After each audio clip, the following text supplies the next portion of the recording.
السلام علیکم ورحمۃ اللہ وبرکاتہ۔ ڈیئر اسٹوڈنٹ، یہ پنجاب پبلک سروس کمیشن کے فیمیل لیکچر اسلامیات کے انٹرویو کے سوالات ہیں۔ بہت اہم سوالات ہیں، تقریباً 13 ہیں، تو ہر ایک سوال اور 7 جواب میں آپ کے سامنے پیش کر رہا ہوں، لیکن اس سے پہلے میں 2 باتیں آپ کو بتا رہا ہوں۔ پہلی بات یہ کہ بعض سوالات کے جوابات تفصیلی ہیں، آپ نے انٹرویو میں تفصیل میں نہیں جانا بلکہ اپنے مین پوائنٹ بتانا ہے جو الفاظ مختصر ہو اور جامع ہو۔ دوسری بات، کبھی کبھار میں انسان ہوں، غلطی ہو سکتی ہے، میں جواب آپ کو غلط بتا دوں تو آپ نے مجھ پر تنقید نہیں کرنی، بطور اصلاح مجھے کمنٹ میں صحیح جواب بتانا ہے۔ ایسا نہ ہو کہ جس کی وجہ سے میرے دل کو ٹھیس پہنچی یا مجروح ہو جاؤں، کیونکہ میں آپ کے لیے یہ بنا رہا ہوں، تو بطور اصلاح مجھے کمنٹ کیا کرے۔ تو چلو سٹارٹ کرتے ہیں۔ سب سے پہلا سوال جو ہے وہ یہ ہے، مفسر کی خصوصیات کیا ہیں؟ تقریباً 4 خصوصیات ہیں۔ میں نے ایک کتاب تھا تو وہاں سے میں نے پکچر لے لی اور یہاں آپ کے لیے میں نے مطلب یہ ہے کہ لگا دی۔ 4 خصوصیات ہیں، تو اب یہ تفصیل ہے، میں صرف 4 اس کے بطور ہیڈنگز بتا رہا ہوں۔ سب سے پہلا، ایسی تفسیر ہونی چاہیے، مفسر میں ایسی خصوصیت ہونی چاہیے کہ وہ تمام شعبۂ زندگی میں رہنمائی کرے، تمام انسانیت کی۔ دوسری بات، مفسر کی یہ خصوصیت ہونی چاہیے کہ وہ تفسیر حب جا یا حب مال کے لیے نہ ہو، اللہ کی رضا کے لیے ہو۔ نمبر 3، مفسر ہر وقت متقی ہونا چاہیے، تقوی کا دامن ہاتھ سے نہ چھوڑے۔ نمبر 4، مفسر کے لیے یہ بھی ضروری ہے کہ اپنے آپ پر غرور نہ کرے، اپنے علم پر غرور نہ کرے، بلکہ ہر وقت یہ ذہن میں رکھے کہ میرا اللہ ہی بہتر جانتا ہے۔ یہ میں نے مختصر آپ کو بتا دی۔ اور دوسری بات یہ کہ یہ تو مفسر کی خصوصیات ہیں، بعض جگہوں میں آتا ہے کہ مفسر کے لیے کتنے علوم کی ضرورت ہے تفسیر کے لیے، وہ 15 ہے۔ یہ میں نے 15 بیان نہیں کیے، بلکہ 15 جو ہیں وہ علیحدہ ہیں۔ عربیت ہے، علم نحو ہے، علم صرف ہے، علم اشتقاق ہے، بہرحال بہت زیادہ ہیں، 15 ہیں، وہ میں نے علیحدہ ویڈیو میں بھی بیان میں کر چکا ہوں۔ سوال نمبر 2، اسرائیلیات سے کیا مراد ہے؟ تو یہاں میں نے جو جواب لکھا ہے کہ اسرائیلیات ان روایتوں کو کہتے ہیں جو اہل کتاب یعنی یہودیوں اور عیسائیوں سے ہم تک پہنچی ہیں، بس یہ جواب ہے۔ آگے میں نے تھوڑی تفصیل بیان کی ہے، جواب وہی ہے جو یہاں تک ہے۔ پہلے زمانے کے مفسرین کی عادت تھی کہ وہ کسی آیت کے ذیل میں ہر قسم کی وہ روایات لکھ دیتے تھے جو انہیں سند کے ساتھ پہنچتی تھی۔ ان میں بہت سی روایتیں اسرائیلیات بھی ہوتی تھی، اس لیے ان کی حقیقت سے واقف ہونا بھی ضروری ہے۔ میں نے نیچے لکھا ہے، تفسیر ابن کثیر میں 3 اقسام بیان ہو چکے ہیں۔ کیوں؟ اس لیے کہ یہ سوال بھی ہو سکتا ہے کہ اسرائیلیات کی کتنے اقسام ہیں، یہ حجت شرعی بن سکتی یا نہیں بن سکتی۔ تو حافظ عماد الدین بن کثیر رحمۃ اللہ علیہ نے اپنی کتاب تفسیر ابن کثیر میں لکھ چکے ہیں کہ اسرائیلیات 3 قسم پر ہیں۔ بعض ایسی اسرائیلیات ہیں کہ ان کی تائید قرآن اور حدیث خود کرتا ہے، مطلب یہ ہے کہ قرآن سے بھی ان کا ثبوت ہے یا حدیث سے، تو یہ حجت شرعی بن سکتے ہیں۔ دوسری نمبر پر وہ جو قرآن یا حدیث کے بالکل مخالف ہو، تو وہ جھوٹے ہوں گے، اس پر ہم عمل نہیں کریں گے، ان سے اجتناب کریں گے۔ تیسری قسم وہ جس سے قرآن اور حدیث خاموش ہے۔ تو یاد رکھنا، ان بارے میں فقہاء کا قول یہ ہے، ہمارے احناف کا، کہ ایسے اسرائیلیات ہمارے لیے حجت شرعی نہیں بن سکتے، بلکہ ان کے بارے میں ہمیں خاموش ہونا چاہیے۔ سوال نمبر 3 کی طرف آ جائیے۔ نبی کریم صلی اللہ علیہ وسلم کی کیا ذمہ داریاں تھی؟ تو دیکھو، میں نے تفصیل تھوڑی سی زیادہ لکھی ہے۔ نبی کریم صلی اللہ علیہ وآلہ وسلم کی ذمہ داریاں جو تھی وہ تو یہ تھی کہ اللہ کی مخلوق کو، اللہ کے اللہ سے تعلق بنانا، یعنی مطلب یہ ہے کہ ان کو سیدھا راستہ بتانا جو اللہ تعالیٰ کی طرف سے بار بار قرآن مجید میں ارشادات ہے، فاصدع بما تؤمر واعرض عن المشرکین یا ایھا المدثر قم فانذر وربک فکبر۔ یہ جو آیات ہیں، میں نے صرف 2 آیات آپ کے سامنے پیش کیے ہیں۔ ایک ہے سورۃ الاعراف کی آیت نمبر 158، یہ قل یا ایھا الناس انی رسول اللہ الیکم جمیعا لہ ملک السماوات والارض لا الہ الا ہو یحیی و یمیت فآمنوا باللہ ورسولہ۔ کیا کرو؟ اللہ پر بھی ایمان لاؤ، ان کے رسول پر بھی ایمان لاؤ، النبی الامی الذی یؤمن باللہ وکلماتہ واتبعوہ لعلکم تہتدون۔ دوسرا ذمہ داری زیادہ ہیں۔ دوسری آیت یہ میں نے سورۃ الاحزاب کی آیت نمبر 44 اور آیت نمبر 45 آپ کے سامنے پیش کی ہے۔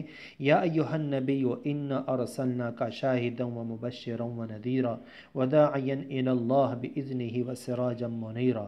ہمارے رسول صلی اللہ علیہ وسلم کی ذمہ داری یہ تھی کہ وہ نیکوکاروں کو خوشخبری سناتا اور برے کام کرنے والوں کو اللہ کے عذاب سے ڈراتا، جہنم کے عذاب سے ڈراتا اور اللہ کی طرف لوگوں کو بلاتا۔ یہ ان کے ذمہ داریاں تھیں۔ آپ مختصر بتائیں گے انٹرویو میں، اتنی تفصیل نہیں جتنا میں نے آپ کے لیے لکھا ہے، میں نے صرف آپ کو سمجھانے کے لیے لکھا ہے۔ آتے ہیں سوال نمبر 4 کی طرف۔ تزکیہ کیا ہے؟ تزکیہ کا لفظی معنی تو ہے پاک کرنا، لیکن یہاں سے مراد تزکیہ نفس ہے۔ تو تزکیہ نفس سے مراد ہے کہ نفس انسانی میں موجود شر کی فطری غلبہ کو دور کرنا اور اسے گناہوں کی ان آلودگیوں اور علائشوں سے پاک کرنا جو روحانی نشوونما میں رکاوٹ کا باعث بنتی ہے۔ ان تمام بدی کی خواہشات پر غلبہ پا لینے کا عمل تزکیہ نفس کہلاتا ہے۔ آگے آ جائیں سوال نمبر 5 کی طرف۔ سوال یہ پوچھا گیا کہ یہ تزکیہ کیسے ہوگا آج کے دور میں؟ دیکھو، جو حضور صلی اللہ علیہ وسلم کو اللہ تعالیٰ نے طریقہ بتایا ہے وہ یہ ہے کہ اللہ تعالیٰ سورۃ آل عمران آیت نمبر 164 میں فرماتا ہے، لَقَدْ مَنَّ اللَّهُ عَلَى الْمُؤْمِنِينَ إِذْ بَعَثَ فِيهِمْ رَسُولًا مِّنْ أَنفُسِهِمْ يَتْلُو عَلَيْهِمْ آيَاتِهِ وَيُزَكِّيهِمْ وَيُعَلِّمُهُمُ الْكِتَابَ وَالْحِكْمَةَ وَإِنْ كَانُوا مِنْ قَبْلُ لَفِي ضَلَالٍ مُّبِينٍ۔ اللہ تعالیٰ کیا فرماتا ہے مومنوں سے کہ اللہ نے مومنوں پر احسان کیا ہے کہ ان میں سے ایک رسول ان میں مبعوث فرمایا جو ان کو اللہ تعالیٰ کی آیات سنائے گا، تلاوت کرے گا، ان کا تزکیہ کرے گا اور ان کو تعلیم دے گا کتاب اللہ کی اور حکمت کی۔ کتاب سے مراد اللہ کی کتاب، حکمت سے مراد حضور صلی اللہ علیہ وسلم کی سنت ہے، حالانکہ وہ ان سے پہلے بے خبر تھے۔ تو یہاں اللہ تعالیٰ نے کیا فرمایا؟ اشارہ دیا کہ آپ کا تزکیہ کتاب اللہ میں موجود ہے اور آپ کی تزکیہ نفس حضور صلی اللہ علیہ وسلم کی سنتوں میں موجود ہے۔ آگے دوسری آیت بھی میں نے پیش کی ہے، قد افلح من زکاہا وقد خاب من دساہا۔ سورۃ الشمس کی آیت نمبر 9 اور 10 ہے۔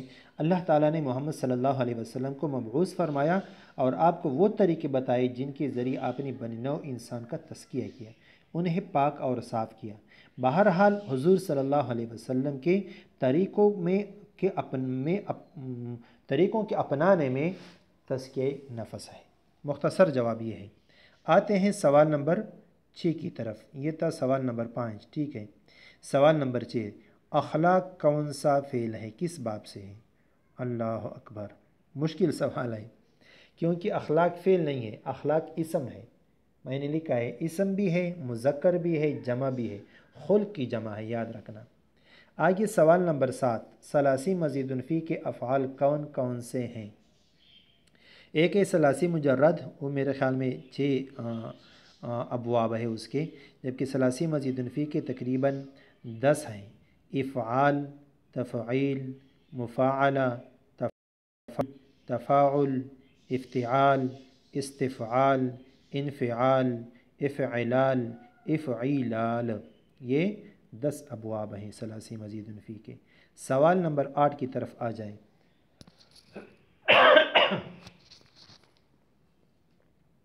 الملل والنحل کا موضوع، یہ ایک کتاب ہے۔ جواب اس کا یہ ہے کہ کتاب الملل والنحل، یہ اس کا ترجمہ جو ہے یہ ہے فرقوں اور عقائد کی کتاب بنتا ہے نا۔ عبدالکریم شہرستانی رحمۃ اللہ علیہ کی ہے، تقابل ادیان اور اسلامی فرقوں کی تاریخ پر مشتمل کتاب ہے، جو عربی زبان میں لکھی گئی ہے، اور یہ کتاب 2 حصوں پر مشتمل ہے۔ ایک مسلمانوں کی عقائد بیان ہو چکے ہیں، اور دوسرے حصے میں باطل یا دوسرے ادیان جو ہیں ان کے عقائد بیان ہو چکے ہیں۔ آتے ہیں سوال نمبر 9 کی طرف۔ یہود کس پیغمبر کا نام تھا؟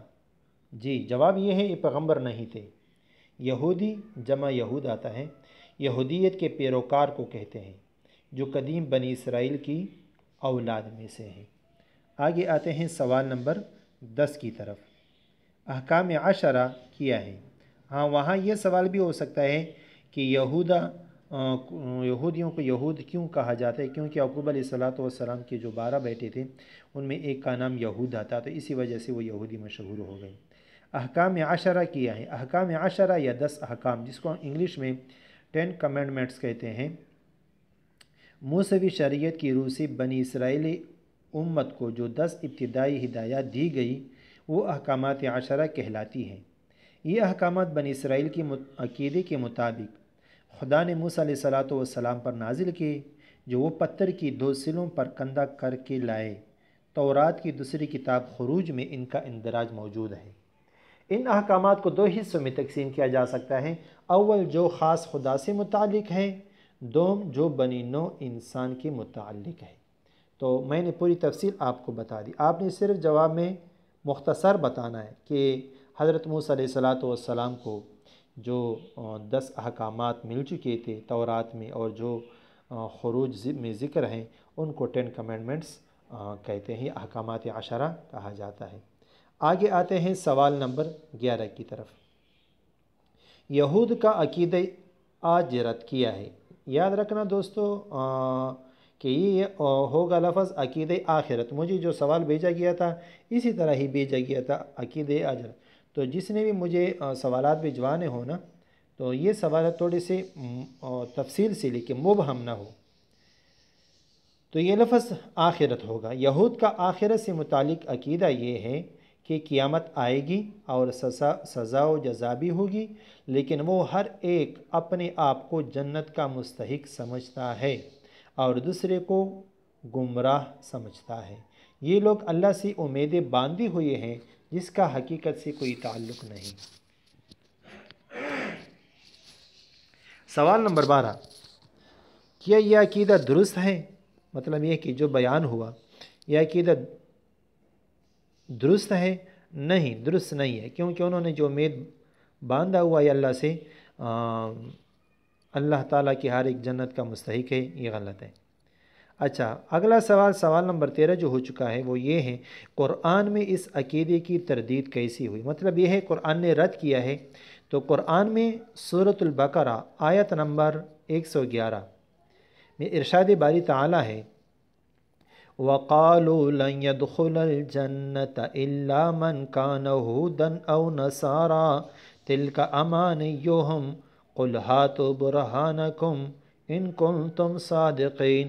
وَقَالُوا، اور وہ کہتے ہیں، مراد ہے یہود و نصارہ، لن يدخل الجنت، ہرگز وہ جنت میں داخل نہیں ہوں گے، الا من کان ہودا او نصارا، مگر وہ جو یہودی یا نصارہ ہے۔ مطلب یہ کہ یہودی یا نصارہ صرف ایک جنت میں جائیں گے، باقی جنت میں نہیں جائیں گے۔